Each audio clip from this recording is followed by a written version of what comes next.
आज हम पढ़ेंगे फिरोज शाह कोटला। कल्पना कीजिए, वर्ष 1354 ईस्वी। यमुना नदी के किनारे एक नया शहर आकार ले रहा है।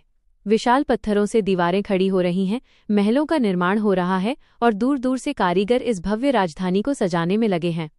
ये केवल एक किला नहीं था, बल्कि दिल्ली सल्तनत की नई राजधानी फिरोजाबाद का हृदय था, फिरोज शाह कोटला। जब फिरोज शाह तुगलक ने सत्ता संभाली, तब उन्होंने महसूस किया कि दिल्ली को एक ऐसी राजधानी की आवश्यकता है जो सुरक्षित होने के साथ साथ प्रशासन का प्रभावी केंद्र भी बने। इसी उद्देश्य से उन्होंने यमुना के तट पर फिरोज शाह कोटला का निर्माण कराया। ये किला तुगलक स्थापत्य शैली का उत्कृष्ट उदाहरण था, जहां सुरक्षा, प्रशासन और शाही जीवन का अद्भुत संगम दिखाई देता था। कल्पना कीजिए, किले के भीतर विशाल महल, दीवाने आम, मस्जिदें, बाग और जलाशय मौजूद हैं। लेकिन इस किले की सबसे अनोखी पहचान वो है जिसने इसे इतिहास में अमर बना दिया। फिरोज शाह ने सम्राट अशोक का लगभग 2300 वर्ष पुराना शिलालेखयुक्त स्तंभ हरियाणा के टोपरा से विशेष तकनीक द्वारा दिल्ली मंगवाया और किले के शीर्ष पर स्थापित कराया।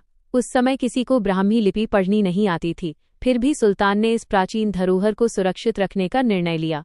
यह भारत में विरासत संरक्षण का एक अद्भुत उदाहरण था। समय आगे बढ़ा।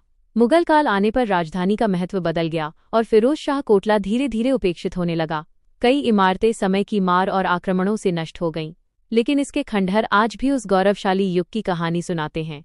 आधुनिक दिल्ली के बीच खड़ा ये ऐतिहासिक स्मारक हमें मध्यकालीन स्थापत्य, प्रशासन और सांस्कृतिक विरासत की याद दिलाता है। आज भी फिरोज शाह कोटला इतिहास प्रेमियों, शोधकर्ताओं और यूपीएससी अभ्यर्थियों के लिए एक महत्वपूर्ण स्थल है। यह स्मारक केवल तुगलक वंश का प्रतीक नहीं, बल्कि मध्यकालीन नगर नियोजन, स्थापत्य कला और भारत की प्राचीन विरासत के संरक्षण का भी सशक्त प्रमाण है। यहाँ स्थित अशोक स्तंभ यह दर्शाता है कि भारत का इतिहास अलग अलग युगों को जोड़ने वाली एक निरंतर यात्रा है। भविष्य के लिए फिरोज शाह कोटला हमें एक अमूल्य संदेश देता है। सभ्यताएं केवल नई इमारतें बनाकर महान नहीं बनती, बल्कि अपनी पुरानी धरोहरों को संजोकर भी महान बनती हैं। दिल्ली की ये ऐतिहासिक धरोहर हमें सिखाती है कि विकास और विरासत संरक्षण साथ साथ चलें, तभी इतिहास आने वाली पीढ़ियों के लिए जीवित रहता है।